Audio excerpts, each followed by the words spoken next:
2024 లేదా 25లో డిగ్రీ లేదా బీటెక్ చదివారా? సాఫ్ట్‌వేర్ జాబ్ కోసం ఎదురు చూస్తున్నారా? అయితే కోడ్ జ్ఞాన్ 100 డేస్ కోర్సులో చేరండి. జాబ్ సాధించండి. నమస్కారం డాక్టర్ హరీష్ గారు. నమస్తే అండి.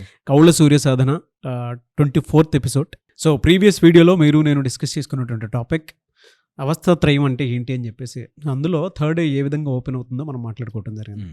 సో ఈ టాపిక్లో అంటే జనరల్గా మన సబ్కాన్షియస్ మైండ్ ఫ్రీక్వెంట్గా మనకి ఏదో రకమైనటువంటి పని చేస్తున్నా అంటే మన భవిష్యత్తును ముందే నిర్ణయిస్తున్నా కూడా అది డిస్టర్బ్ అయ్యేటువంటి పరిస్థితులు కూడా మనం చూస్తూ ఉంటాం. పడుకున్న తర్వాత మనకి బ్యాడ్ డ్రీమ్స్ రావడం అనేది ఎక్కువగా కొన్నిసార్లు జరుగుతూ ఉంటుంది. అంటే 2 to 3 వీక్స్ వరకు కొంతమందికి అవే వస్తూ ఉంటాయి, ప్రతి ఒక్కరికి ఉంటుంది. అండ్ మనం అనుకున్న గోల్ ఒకటి, బయట జరిగే రియాలిటీ ఒకటి, స్పందన ఉండదు. అంటే ఇన్నర్గా కూడా డిస్టర్బ్ అయి ఉంటాం. అది దేనికి సంకేతం అంటారు?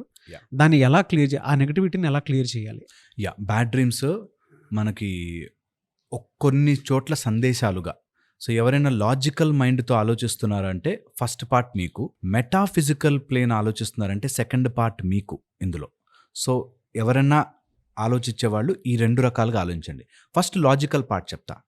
ఏవైతే అన్రిజాల్వ్డ్ కాన్ఫ్లిక్ట్స్ ఉంటాయో మన మైండ్లో కనెక్షన్లు ఏర్పరచుకోవడానికి ట్రై చేస్తూ ఉంటుంది. సీన్స్, వాడెవడో అటు వెళ్ళాడు, ఇక్కడ నుంచి ఇంకోళ్ళు ఎవరో ఇలా చూసుకుంటూ వెళ్ళారు, లింక్ చేసుకుంటుంది మన మైండ్ ఆటోమేటిక్గా.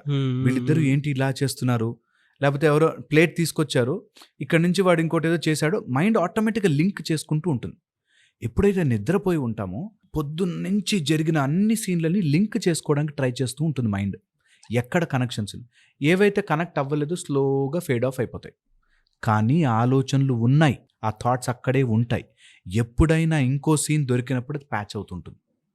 So number of unresolved conflicts మన మైండ్లోనే సాల్వ్ కాని సమస్యగా ఉంటే, అన్రిజాల్వ్డ్ కాన్ఫ్లిక్ట్స్ నీకు కలల రూపంలో వస్తాయి. అన్రిజాల్వ్డ్ ఫియర్స్, ఏదో భయం, అవి కంపల్సరీగా ఆ కనెక్షన్ల కోసం వెతుక్కుని ఎక్కడిదో కనెక్ట్ చేసుకుని ఒక కొత్త సృష్టిని తయారు చేస్తూ ఉంటుంది. Okay, unresolved fears. Unresolved reasonings, మనకే తెలియకుండా కొన్ని కారణాలు పెట్టుకుంటాం. లైక్ ఇక్కడ బుగ్గ మీద మచ్చ ఉంది అంటే వాడు విలన్ అని ఎట్లా అయితే మనం ఒక ఇమాజిన్ చేసుకుంటాం, అలాగా అన్రిజాల్వ్డ్గా కొన్ని రీజనింగ్స్ ఉండిపోతాయి. దట్ అత్తంటే ఇలా ఉండాలి, మామంటే ఇట్లా చేయాలి, భర్త ఏమాత్రం చేయడా, భార్య ఇలా ఉండాలి కదా, ఫిక్స్డ్ మైండ్. ఆ ఫిక్స్డ్ రీజనింగ్ ఉంటుంది వాళ్ళకి. ఆ రీజనింగ్ అంటుకోకపోతే అవి కూడా అలా తేలుతూ ఉంటాయి. ఇవన్నీ నిద్రలో మనము నైట్ ట్రాఫిక్ అంతా అయిపోయాక వీళ్ళు క్లీన్ చేస్తుంటారు కదా, అలాగ మన మైండ్ క్లీన్ చేసుకుంటున్న ప్రాసెస్లో దేనికో కనెక్ట్ చేసి ఇది ఉందా, బాగానే ఉందా అని చెక్ చేసుకుంటూ ఒక కొత్త లోకం తయారు చేస్తుంది. దీన్ని డ్రీమింగ్. అందులోనూ కలర్ఫుల్గా కావాల్సిన కలర్ యాడ్ చేస్తుంది, కావాల్సిన సౌండ్ యాడ్ చేస్తుంది, కావలసిన దాని యొక్క బాడీలో పార్ట్స్ని వాడుకుంటుంది. అంటే రన్ చేస్తున్నామంటే హార్ట్ పప్పని కొట్టుకుంటుంది కూడా, కావాల్సినట్టు ఆ ఎఫెక్ట్ ఇవ్వడానికి, దట్ నువ్వు కరెక్టే మ్యాచ్ చేస్తున్నావా అని చెక్ చేసుకోవడానికి ట్రై చేస్తుంటుంది. ఇవి డ్రీమ్స్లో, స్లీప్లో మనకి ల్యూసిడ్ డ్రీమింగ్ అని ఇలాంటి డ్రీమింగ్స్ అన్నీ వస్తుంటాయి. ఇందులో మనం క్యారెక్టర్ని మార్చుకుంటూ ఉంటాం కూడా, మధ్యలో నిద్రలోనే కలలోనే ఇది ఈ క్యారెక్టర్ కాదు ఇంకోటి అని కూడా యాడ్ చేసుకుంటున్నాం. ఇవన్నీ అన్రిజాల్వ్డ్ విషయాల మీద వస్తుంది. ఓకే, ఇది ఫిజికల్గా మనము అర్థం చేసుకోవాలి అంటే ఇలా అర్థం చేసుకోవచ్చు. ఇంకొక నెక్స్ట్ లెవెల్కి వెళ్దాం.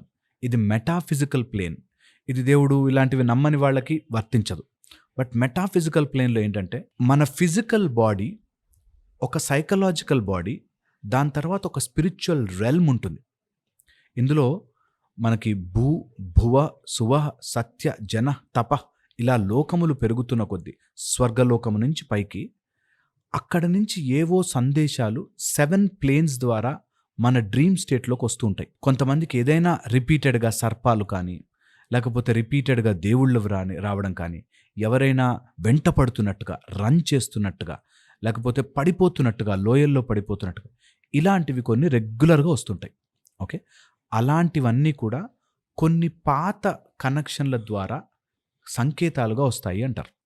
ఓకే, ఎందుకు చెప్తున్నానంటే ఇది, ఈ ఫిజికల్ బాడీని దాటి మనకి ఏవైనా వేరే ప్లేన్స్ నుంచి ఇన్ఫర్మేషన్ రావాలి అంటే మన కాన్షియస్ మైండ్ డౌన్ అయినప్పుడే ఆ సబ్కాన్షియస్ ప్లేన్లోకి ఇంజెక్ట్ అవుతూ ఉంటాయి. కొంతమంది అవధూతలు, కొంతమంది భగవత్ ప్రేరేపణతో కొన్ని పవర్స్ ఏవైనా రావాలి అంటే ఆ మెంటల్ ప్లేన్లోంచే, ఆ డ్రీమ్ ప్లేన్లోంచే రావాలి. ఓకే, రియల్ ప్లేన్లో మన చర్మ చక్షువులతో మనం చూడలేనివి ఇలాంటి ప్లేన్లో వస్తూ ఉంటాయి. అవి రిపీటెడ్గా రెగ్యులర్గా వస్తున్నాయంటే వాటిని అనలైజ్ చేసుకోవడం ఎప్పటికైనా మంచిది. ఇది నేనేదో మీకు దయ్యాలున్నాయి భయపడమని కాదు. పాయింట్ ఇస్ సమ్ రిపీటెడ్ ఉన్నాయంటే ఎక్కడో ఏదో ఫ్లాష్ మిస్ చేసాం మనం. అది పూర్వజన్మది అయి ఉండొచ్చు, లేకపోతే మనకి చెయ్యాల్సిన దిశానిర్దేశం అయి ఉండొచ్చు, లేదా కర్మవాసన కర్మవాసన అయి ఉండొచ్చు. అలా వస్తాయి. అండ్ నిజంగా కూడా కర్మవాసన ద్వారా పోగొట్టుకోవాల్సిన నిన్ను నిద్రలో భయపడించి పోతాయి. So they are all good అవునా? గుడ్ అలా వెళ్ళిపోతాయి. సో నిన్ను నిద్రలో భయపడించి చేసేవి వస్తాయి. దీనిని అనుభవించడానికి ఒకసారైనా జీవితంలో శరీరమును వదిలి ఆ ఆస్ట్రల్ ప్రొజెక్షన్ చెయ్యాలి. మన శరీరముని వదిలి just come out of that plane and see ఎంత బ్యూటిఫుల్ లైఫ్ ఉంటుందో. దీనికి మనము భువర్లోక గమనం అని ఇట్లా చాలా నేర్పిస్తాం టెక్నిక్స్. ఆస్ట్రల్ ఇది కొంచెం మెటాఫిజికల్, నాట్ సైంటిఫికల్లీ ప్రూవ్డ్ కాదు, బట్ కొంతమంది ఎక్స్పీరియన్స్ చేస్తారు. సో ఎక్స్పీరియన్స్ ద్వారా నేర్చుకోవచ్చు. సో అలా స్పిరిచువాలిటీ ఉంటుంది బియాండ్. సో దాన్ని దాటి వెళ్ళడానికి ఈ ఫిజికల్ దాన్ని కొంచెం పక్కన పెట్టుకుని ట్రై చేయాలి. ఇందులోకి ఈ డ్రీమ్ ప్లేన్లోకి వేరే డైమెన్షన్ నుంచి రావడానికి కొన్ని సంకేతాల ద్వారానే వస్తాయి. అందులో ఫస్ట్ వచ్చేసి రిపీటెడ్ సీన్స్, అవే సీన్ కనిపిస్తూ ఉంటుంది. ఓకే, అలా ఒకటి ఉంటుంది. రెండోది వచ్చేసి repeated sound smell condition. So ఎప్పుడైనా డ్రీమ్ ప్లేన్లోకి వస్తున్నాయంటే రిపీటెడ్ సౌండ్ స్మెల్ వస్తున్నాయంటే అదర్ ప్లేన్స్ ఇన్ఫర్మేషన్ మనకు వచ్చే ప్రయత్నం చేస్తుంది. సో ఆ టైప్లో అబ్జర్వ్ చేసుకోవాలి. స్మెల్ వస్తుంది, అదే స్మెల్ లాగా అదే కలర్ లాగా అది కనిపిస్తూ ఉంటుంది, సౌండ్స్ లాగా. ఓకే, ఇదొకటి. ఇంకొక వెరీ ఇంపార్టెంట్ పాయింట్ అంటే సేమ్ మనుషులు, మనం ఎప్పుడూ చూడని మనుషులు, బట్ దే ఆర్ స్టాండింగ్ ఒక కార్నర్ ఆఫ్ యువర్ మైండ్లో చూస్తుంటారు. ఇది ఎవరైనా చేసుకోవాలంటే ఒక చిన్న టెక్నిక్ చెప్తాను. ట్రై. ఎప్పుడైనా ఒక పాతపడ్డ బంగ్లా, మంచి ఫర్నిష్డే కానీ పాత బంగ్లాలో మనం లోపల ఎంటర్ అయ్యాక ఒక ప్లగ్ స్విచ్ ఆన్ చేస్తే ఎలా సౌండ్ వస్తుంది, రీసౌండ్, అలాగ మన లోపల మన మైండ్లో ఎన్నో వేల రూములు క్లోజ్ చేసి ఉంటాయి, ఎన్నో వేల చీకటి రూమ్స్ క్లోజ్ చేసి ఉంటాయి. అందులోకి వెళ్ళి స్విచ్ ఆన్ చేస్తే టక్ మన సౌండ్కి ఎన్నో రూముల్లో లైట్లు వెలిగినట్టు చాలా రూమ్స్లో లైట్ వెలుగుతాయి. ఎప్పుడైనా నిద్రపోయే ముందు జస్ట్ లై డౌన్ ఫ్లాట్, చేతులు పైకి పెట్టి ఫ్లాట్గా పడుకుని జస్ట్ ఆ రూమ్స్లో ఏమున్నాయో చూడాలే ప్రయత్నం చేయండి. మన డీప్ కాన్షియస్నెస్ దాటి మనకు వచ్చే కళలు అవన్నీ దాటి 90% of your brains rooms are all closed. వాటిని ఒకసారి స్విచ్ ఆన్ చేసుకుని చూసే ప్రయత్నం చేయండి. ఈ చీకట్లోకి వెళ్ళడానికి భయపడతారు చాలామంది. ప్లీజ్ వెళ్ళండి, ఒకసారి ట్రై చేయండి. మీ లోపల ఎన్ని జన్మల ఇన్ఫర్మేషన్ ఉంది, మై గాడ్ అనిపిస్తుంది. ఇది వీక్ హార్ట్ ఉన్నవాళ్ళు, భయపెట్టేవాళ్ళు, హాలూసినేట్ చేసుకునేవాళ్ళు, నాకు అలాగనిపించింది, నాకు ఇలాగనిపించింది, దేవుడు మాట్లాడేది, ఈ టైప్లో హాలూసినేట్ కాకుండా just observe it, enjoy that జర్నీను.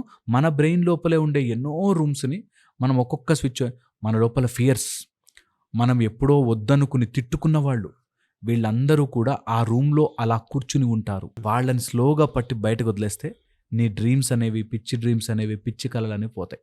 Maybe they should try. ఇలాంటివి బోలెడంతుంది, చాలా మంచి రెమెడీ అండి, బోలెడంతుంది. సో మనం స్లోగా అట్లా ధ్యాసలోకి వెళ్ళి మెల్లిగా రూమ్స్ అన్నీ వెతికి అసలు లోపల ఏం భయం పడుతున్నా, దీనికి లీడ్ ఎక్కడుంది, దీన్ని ఎక్కడ మనం సాల్వ్ చేయొచ్చు అని తీసి నాకు వద్దు నువ్వు అని చెప్పి వాళ్ళని బయటకు పంపించవచ్చు. Maybe they should try. చాలా బాగుంటుంది. It's a beautiful experience. True అండి. Yeah, thank you sir, thank you so much doctor Harish garu. Thank you అండి.